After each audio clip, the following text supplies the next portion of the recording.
Makanya nggak usah heran kalau ada orang baik, dia taat beragama, hidupnya menderita. Nah, resepnya untuk sabar tuh gimana? Lebih banyak orang sakit atau orang sehat? Coba. Bagi ya sih. Iya kan sebetulnya.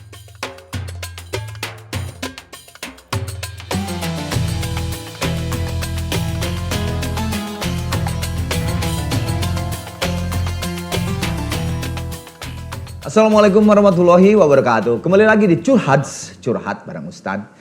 Di episode kali ini saya masih ditemani oleh Ustadz Muhammad Nurudin. Tepuk tangan baru dak. Dan Kang Mas Kuku yang tentunya akan membantu menjawab. Tepuk tangannya. Oh lupa, saya lupa. Kemarin satu, sekarang nggak ada. Atuh. Saya kira kamu mannequin, saya kira. Oke, yang tentunya membantu Pak Ustadz, Kang Ustadz dan Kang Kuku ini menjawab segala sesuatu tentang tema kali ini adalah ujian adalah bentuk kasih sayang dari Allah Subhanahu wa Ta'ala kepada umatnya.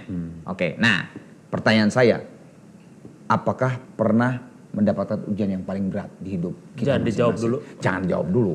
Kamu sudah Udah hebat hafal. sekarang. Udah hafal. Sebelum menjawab pertanyaan ujian tadi, saya ingin minum kopi tubruk gajah dulu. Karena lumayan haus. Bismillah. Alhamdulillah. Oke. Nah sekarang kembali ke pertanyaan yang tadi. Ujian dari Allah Subhanahu Wa Ta'ala itu apakah selalu disebut ujian? Kadang-kadang orang ada yang ngomong bencana, Azab, ya kan? azab. Azab gitu. Nah itu sebetulnya kumaha sih, Enggak, Kang? Jadi begini, pertama ini mungkin pesan sangat relevan ya untuk orang-orang yang menerima penderitaan dalam hidupnya. Percayalah bahwa Anda tidak sendiri di dunia ini. Banyak orang di luar sana lebih menderita ketimbang Anda. Tidak ada manusia yang seutuhnya hidupnya enak, itu nggak ada. Itu hanya ada dalam ilusi aja. Mungkin Anda membayangkan orang ini hidupnya seperti ini, itu bayangan Anda. Kenyataannya dia juga sama mendapatkan penderitaan. Jadi kita ini hanya berbeda-beda coupling aja, intinya sama gitu loh. Memang sejak awal dunia ini kalau kita mengacu pada pandangan agama, dunia ini tidak Allah ciptakan sebagai tempat pemberian balasan. Dunia ini tidak Allah takdirkan sebagai tempat pemberian balasan. Berarti salah dong. Tapi betul. Makanya jangan orang kemudian kok Tuhan gak adil sama saya. Loh Anda tidak menyaksikan keadilan itu secara nyata kecuali nanti. Sekarang memang kita bukan saatnya menyaksikan semua keadilan itu. Makanya gak usah heran kalau ada orang baik, dia taat beragama, hidupnya menderita. Iya benar. Ada orang jahat, tidak beriman, tapi hidupnya jauh lebih mewah. Berlimpah segala macam. Betul, tidak perlu heran kenapa sejak awal Tuhan tidak menghendaki dunia ini sebagai tempat pemberian balasan tuntas atas semua perbuatan kita. Dia dijadikan sebagai tempat kita menerima ujian. Kalau bahasa sederhananya tempat kita sekolah. Iya. Namanya sekolah itu kan ya ada saat kita masuk ruang ujian, ada saat kita berlibur, ada saat kita senang, ada saat kita pusing, ada saat kita menerima tugas, ada saat kita mendapatkan hukuman. Namanya juga sekolah. Ada saat kita mendapat nilai bagus. Iya. Jadi saya kira ini salah satu mindset yang sangat penting bagi orang di luar sana supaya apa? Supaya tidak terlalu tenggelam dalam penderitaan yang dia miliki. Karena pada akhirnya semua itu bisa dikendalikan oleh pikiran kita sendiri. Bagaimana kita menyikapi kenyataan yang kita dapat itu mempengaruhi sejauh mana berat atau tidaknya ujian yang kita terima itu. Jadi ini soal bagaimana mindset. Nah itu satu. Bagaimana Ustadz menjelaskan itu? Anda boleh cek sejarah kehidupan para nabi, orang-orang soleh. Seperti apakah kehidupan mereka? Ini soalnya begini Kak Arman. Ada orang-orang yang punya mindset kalau saya rajin sholat, hidup saya akan enak. Kalau saya rajin ibadah, otomatis masalah hidup saya bisa lenyap, bisa hilang, terselesaikan. Saya ingin bilang ibadah Anda itu memang tidak selamanya menyelesaikan masalah hidup Anda, tapi dia menguatkan Anda untuk menghadapi masalah hidup Anda. Menguatkan. Bukan menyelesaikan, bukan menghilangkan, menguatkan. Dan itu yang kita butuhkan kan sebenarnya. Iya betul. Soalnya kalau kita lari dari satu problem, kita hanya akan terjebak dalam problem yang lain. Udah hidup kita ya begitu-gitu aja. Anda gak bisa lari kemana-mana lagi. Nah berarti tugas kita adalah bagaimana caranya kita mencari cara supaya mental kita kokoh dan bisa menghadapi itu. Disitulah pentingnya keimanan, pentingnya faith itu di situ ya, supaya memberikan kekokohan mental itu. Para nabi, orang-orang soleh, kisah para aulia, orang-orang terdahulu, wah ada yang di penjara, itu zaman sahabat Nabi, Mas. Saya membaca kisah sahabat yang dipaksa supaya ingkar dengan ajaran Muhammad dengan disundut pakai besi yang habis dipanaskan itu. Ada yang sampai seperti Bilal bin Rabah yang cerita masyhur itu sampai ditindihin batu besar ya kan, dan dia tidak berucap kecuali ahadun ahad, Allah yang Maha Esa. Nah kemudian banyak sekali itu penderitaan yang kalau kita yang menerima kita nggak bakal bisa. Pertanyaannya, kalau memang kasih sayang Tuhan itu harus diwujudkan dalam bentuk kenikmatan, kenapa mereka nggak mendapatkan itu? Iya, betul. Berarti kan itu tanda bahwa kasih sayang Allah itu tidak selamanya mewujud dalam bentuk kenikmatan, kemewahan, kenyamanan. Kalau kasih sayang Tuhan itu diukur dengan semua itu, harusnya yang paling bahagia itu Nabi Muhammad. Iyalah, dan para sahabatnya. Ya. Tapi kalau kita lihat kehidupannya, dari mulai dalam buayan ya, begitu. Ayahnya meninggal, tidak pernah melihat wajah ayahnya, dengan ibunya pun sebentar. Kemudian ketika dewasa menggembala kambing, harus hidup mandiri, hidup dengan pamannya. Ketika menjadi nabi usia 40 tahun dimusuhi oleh kaumnya. Iya kan? Mau dibunuh. Iya kan? Mau dibunuh. Itu artinya apa? Ini yang dalam pandangan agama kita adalah manusia terbaik. Kekasih Tuhan. Tapi kok bisa mendapat penderitaan itu? Nah karena itu agama memberikan pesan bahwa sebagaimana sabda Nabi SAW, asyadun nasi balaan al-anbiya. Manusia yang paling dahsyat ujiannya itu adalah para nabi. Fumal amsal. Kemudian orang-orang di bawahnya. Walhasil, dengan cara pandang begini kita akan menyimpulkan, semakin orang itu berat beban kehidupannya, itu tanda bahwa dia punya kedudukan istimewa di mata Tuhan. Berarti sebelum lu ya. Ini pertanyaan gua kedua. Emang udah gini kok. Tapi mending kita sweet aja dulu. Siapa duluan? Lu aja lah, udah. Nggak mau sweet? Nggak lah. Sweet. Tuh kan? Kalah satu. Nah ini karena udah klop, saya wakilin aja nih Kang Alvin pertanyaan. Sebenarnya mirip-mirip. Mungkin semua juga ada pada penasaran. Jadi kan tadi Ustadz bilang kalau Nabi dan segala macam itu mendapatkan ujian paling berat dan itu paling disayang sama Allah. Berarti kalau yang nggak dapat ujian nggak disayang dong sama Allah. Enggak, pada akhirnya dapat gini. Orang suka salah paham ya. Dikira kalau misalnya nggak menderita tuh nggak diuji. Menderita kan diuji. Seolah-olah orang yang diuji itu orang yang menderita gitu. Anda salah. Salah juga. Orang yang punya kelebihan harta itu hakikatnya diuji. Makanya di Quran itu di surat Al-Anbiya dikatakan begini. Wa ma ja'alna li basyarin min qablika al-khuld afa imita famul khalidun kullu nafsin dha'iqatul maut wa nabluukum bisyarri wal khairi fitnah. Kami menguji kalian dengan kebaikan dan keburukan. Jadi ketika Anda dan sekarang saya mau nanya begini, mana yang lebih membuat kita mudah dekat dengan Tuhan? Penderitaan atau kemewahan? Biasanya penderitaan. Bagus. Waktu kita dapat gaji, wah lupa. Ingatnya langsung check out. Betul. Iya kan? Check out. Jadi justru orang itu ketika diuji dengan penderitaan lebih mudah dekat dengan Tuhannya ketimbang kita mendapatkan kemewahan dan keberlimpahan. Jadi ketika orang sholat, ya karena mungkin masing-masing kita pernah ngalami itu. Itulah gunanya keimanan. Iman itu bisa membawa ujian hidup kita itu berubah menjadi kesyahduan dan kenikmatan. Iya kan? Kita memohon dan berucap Allahu Akbar di saat masalah kita besar, kemudian kita bilang Allahu Akbar. Itu kan beda rasanya. Ketimbang Anda punya duit banyak gitu loh. Ya Allahu Akbar. Iya kan? Allah ini. Nyesek. Iya kan? Terus cucuran air mata itu manakala terlahir dari iman yang mendalam itu berbuah kenikmatan. Jadi kenikmatan itu tidak identik dengan terpenuhinya hawa nafsu. Justru ketika kita merasakan keintiman, kedekatan dengan Tuhan, kita kan kalau misalnya udah terpojok nih, udah mentok sana mentok sini, kalau kita masih punya faith, masih punya keimanan, ada satu lagi tempat kita bergantung, tempat kita berharap. Ketika itulah, jadi banyak orang-orang, ini mohon maaf Mas, banyak sekali orang-orang berubah kehidupannya gara-gara penderitaan yang dihadapan. Banyak itu. Betul. Udah berubah. Waktu kaya nggak ingat sholat, waktu miskin baru dia pegang tasbih kemudian zikiran. Betul. Wafat husnul khotimah. Wafat husnul khotimah ya kan? betul, Ada kan betul. orang kayak Betul, gitu kan? betul, Ada. Itu artinya apa? Allah Subhanahu wa taala meskipun kadang memberi kita kepahitan hidup, tapi di baliknya selalu ada kemaslahatan dan kebaikan. Cuma kita yang kadang belum sadar gitu. Nah, ini penting bagi kita memaknai dengan cara seperti ini supaya apa? Supaya kita bisa tetap survive dalam hidup, tapi dalam saat yang sama kita bisa mendapatkan ketenangan batin. Jadi yang membuat kita tenang atau tidak itu ya bagaimana cara kita memaknai masalah, bukan soal masalah itu sendiri. Karena kalau masalah semua orang punya. Betul. Tapi yang diperlukan adalah bagaimana seni kita menghadapi itu.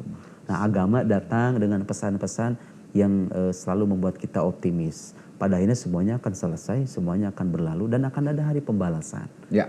Nah, itulah pentingnya iman kepada hari pembalasan akhirat. Itu gunanya begitu. Ya. Saya sering merasa ya sebagai orang beragama ini. Mungkin ini bersifat subjektif, tapi saya kira orang akan mengalami hal yang sama. Ketika Anda merasa kehidupan di dunia ini sebentar, dan kehidupan yang panjang ada di sana, dan semuanya itu akan dibalas di sana, betul. itu keyakinan semacam itu mendorong kita lebih serius lagi dalam berbuat baik. Ya. Karena kita merasa kita harus mempersiapkan bekal. Ya, siapkan bekal. Dan ini kesempatan sebentar lagi. Ya. Nah, ketika kita mengalami penderitaan ujian, manakala kita yakin bahwa nanti akan ada hari pembalasan dan Tuhan akan memuliakan orang-orang yang mendapatkan ujian itu kan bisa meringankan. Meringankan beban yang kita miliki gitu. Ya. Nah, sekarang gini, resepnya ada nggak sih? Jadi gini, misalnya kita mendapatkan ujian dari Allah Subhanahu Wa Taala bertubi-tubi. Nah, resepnya untuk sabar tuh gimana? Sebenarnya gini, ini hal yang manusiawi. Manusia ini punya tingkat kesabaran yang berbeda-beda. Tentu kesabaran kita dengan para nabi tidak akan pernah sama. Betul. Nah, sebentar. Ini daging semua. Daging semua. Jadi aus, boleh dong saya minum ya? Boleh juga dong. Aduh, kopi tubruk Sambil gini juga nih. Nggak gitu juga. Biar nggak kelihatan banget kalau baca teks. Sebelum gua nanya lagi, lo ada yang mau nanya nggak ke Pak Ustadz nih? Ada. Apa tuh? Ada lah. Tapi bentar, pegal dulu deh, pegal. Gini. Jadi kan tadi tetap sebenarnya mirip-mirip sih sama pertanyaannya.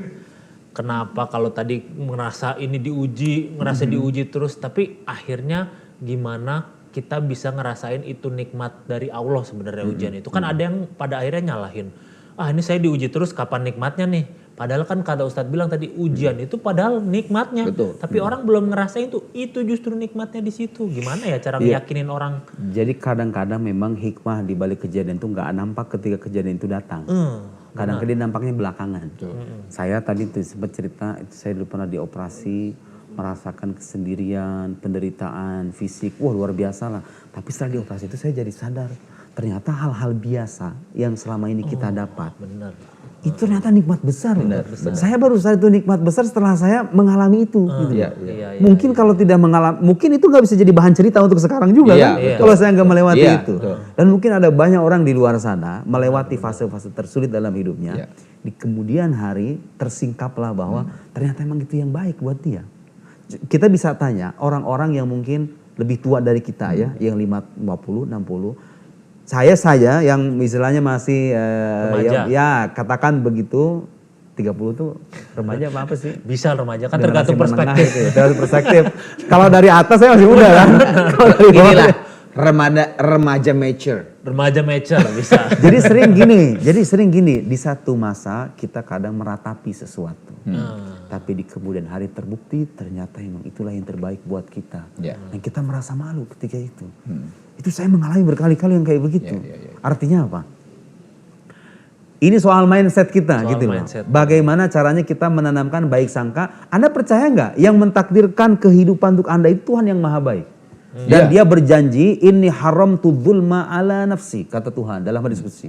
Aku mengharamkan kezaliman untuk diriku. Dalam Quran disebutkan wala yadzlimu rabbuka ahada. Tuhan itu tidak akan menzalimi salah seorang pun di antara kalian.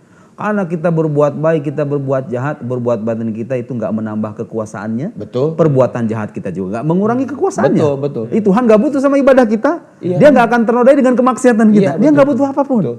Nah, Anda percaya nggak dengan itu? Lihat bagaimana kepercayaan manakala dihayati dengan baik itu bisa mengubah cara berpikir, cara bersikap, cara menyikapi kenyataan, termasuk cara kita menghadapi ujian.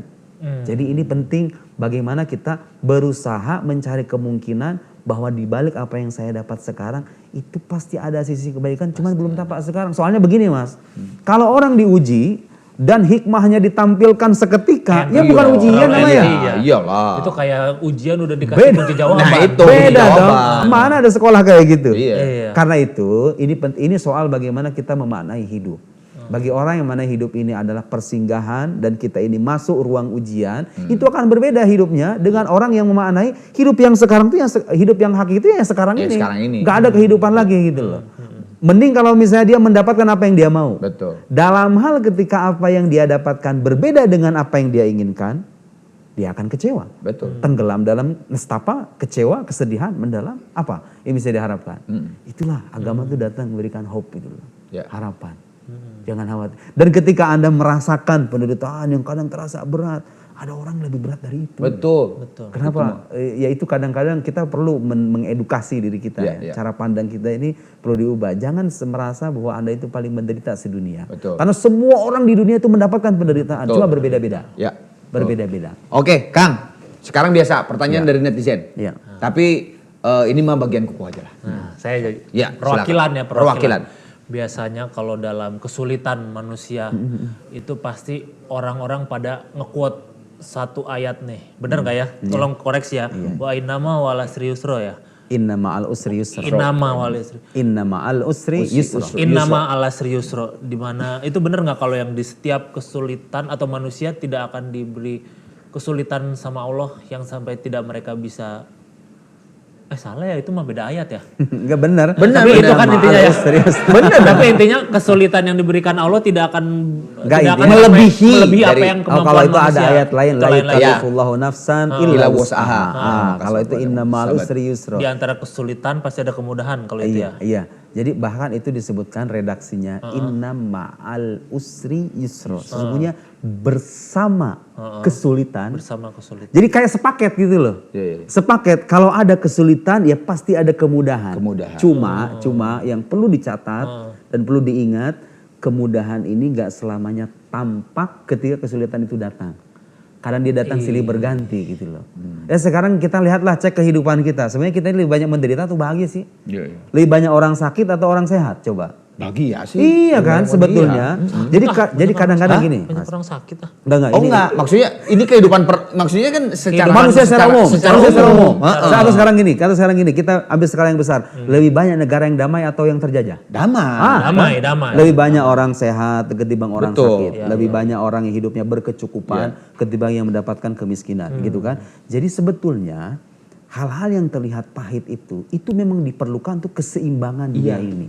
Ya kalau misalnya nggak ada penyakit, penyakit itu farmasi nggak ada, dokter nggak ada, susu nggak ada jutaan orang menganggur dan banyak dan mereka itu mengambil penghasilannya dari itu. Ada orang yang penghasilan hidupnya itu dari orang-orang sakit. Dari kesusahan orang lah. Kesusahan orang. Gak mesti sakit ya, apapun. Karena Jadi, semua permasalahan ada solusinya. Kadang-kadang begini, kadang-kadang kita mengekspektasikan coba kalau nggak ada ujian ini. Ayo Anda bayangkan, semua manusia tidak mengalami ujian Anda itu. Apa yang terjadi? Terlahir keburukan yang lebih besar. Satu variabel aja kita ambil, biasanya nggak ada penyakit di dunia ini. Atau kadang-kadang kita merasakan kepedihan ketika ditinggal orang meninggal, ya kan?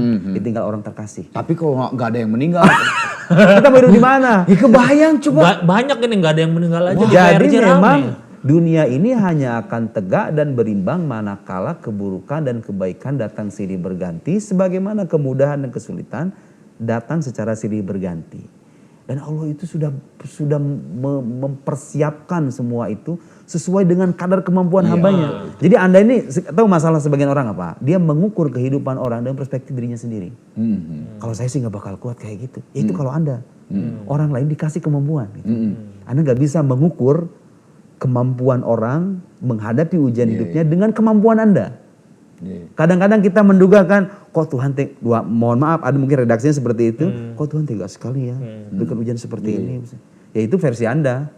Boleh jadi yang bersangkutan diberikan kekuatan mental melebihi Anda 100 kali lipat ketimbang Anda. Iya betul. Dan percayalah bahwa ketika orang itu semakin berat ujiannya, berarti dia punya kedudukan istimewa di mata Tuhan. Sebagaimana orang-orang terkasihnya terlebih dulu juga mendapatkan hal itu. Oke, alhamdulillah selesai nih. Selesai. Berasa ujian.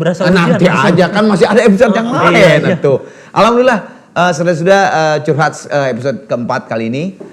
Semoga kita diberikan kekuatan dan ketabahan yang kuat dari ujian yang diberikan oleh Allah Subhanahu wa taala.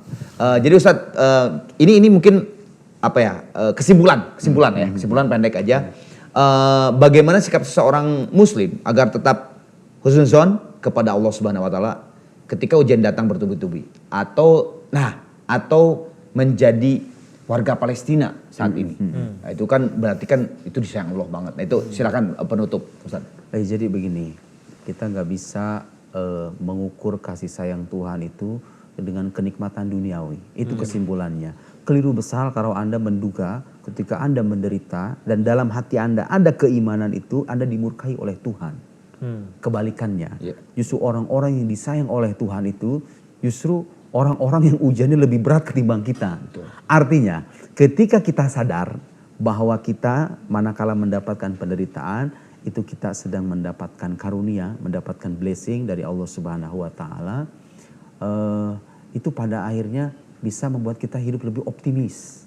Lebih optimis dan tidak memandang keujian itu dengan sudut pandang yang negatif. Nah, sudut pandang negatif, rasa buruk sangka itu seringkali terlahir dari tipisnya iman. Dari tipisnya iman. Artinya apa? PR-nya adalah ketika Anda mendapatkan ujian, kalau Anda mau bisa bertahan dan menghadapi ujian itu dengan baik, mau tidak mau, Anda harus mempertebal keimanan Anda.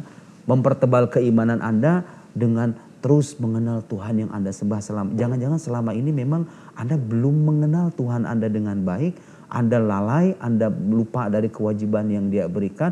Tuhan berikan ujian supaya Anda balik memanggil ya Rabb, ya Allah. Panggilan ya Allah itu selama ini mungkin belum terlahir dari lisan Anda. Kasih ujian itu supaya Anda memanggil namanya. Walhasil Allah Subhanahu wa taala itu kalau kita yakini dengan keyakinan yang positif, sebagaimana Mas Arman sebagai orang tua punya anak, kadang-kadang kan anak itu punya pandangan berbeda dengan orang tua. Pasti. Menurut orang tua ini baik, tapi menurut anak kok bapakku kok tega banget. Ya kan gitu kan? Kadang-kadang gitu kita ini selama ini mungkin punya mindset seperti halnya anak kecil itu yang tidak tahu putusan orang tuanya, kemaslahatan yang diputuskan oleh orang tuanya secara lengkap. Nah, kalau kita memposisikan diri kita sebagai dua tanda kutip anak kecil yang memang tidak bisa memaknai semuanya, karena itu tidak ada pilihan lain kecuali kita berbaik sangka kepada Tuhan kita. Betul. Oke, hatur nuhun. Sebagai penutup, saya ucapkan terima kasih kepada Kopi Tubruk Gajah yang cocok banget nih untuk jadi teman kita ngobrol, apalagi Kopi Tubruk Gajah ini ampasnya cepat banget turun, jadi kita bisa minum kopi pas lagi panas, nggak sempet dingin. Oke? Kopi Tubruk Gajah benar-benar kopi. Alhamdulillah selesai nih episode ini. Menurut lu gimana? Daging nggak? Daging terus. Tadi ya, tapi ini dikit aja dari gue ya. Tadi yang saya nempel semuanya bagus banget. Tapi justru itu tadi tuh banyak banget tuh pertanyaan yang tadi Kang Ustadz bilang bahwa apa sih namanya tadi tuh? Tar dulu. Problem of evil. Bukan yang tadi itu apa yang aduh ya Allah. Tadi ngelewat bagus banget itu banyak banget tuh pertanyaan, gue lihat suka di Instagram tuh banyak banget. Kalau tadi itu apa sih? Kalau itu kayak ngasih kok gue apa sih tadi? Husnuzon. Bukan. Kok gue astagfirullahaladzim. Merasa paling menderita gitu. Ya kalau mana sih? Ya udahlah, lewat aja. Padahal tadi mau itu ngomong itu bagus banget. Alhamdulillah episode ini selesai. Semuanya daging seperti biasa karena memang orang-orang yang didatangkan di sini orang-orang yang betul. Dagingnya khusus tapi daging gepuk ini. Gepuk. Karena walaupun daging sangat mudah dicerna. Betul. Gitu. Sama ya dengan ampasnya cepat turun ya. Cepat turun biar bisa segera. Alhamdulillah saya Arman Maulana. Pak Ustadz pada memperkenalkan diri penutup nggak usah. Ustadz Muhammad Nuruddin dan juga pengusaha daging gepuk nggak? Kuku. Insya Allah ibadah kita diterima hari ini dan hari berikutnya dan hari yang kemarin juga di Ramadan ini. Tungguin episode berikutnya dari Curhats dengan tema-tema yang insya Allah memang yang lagi dicari sama kalian. Ya, wabillahi taufiq wal hidayah. Wassalamualaikum warahmatullahi wabarakatuh. Yang penting Anda harus tahu, kopi tubruk paling enak diminum pas masih panas. Mantap! Valid! Cuma kopi tubruk gajah yang bisa seruput selagi panas. Karena ampasnya cepat turun.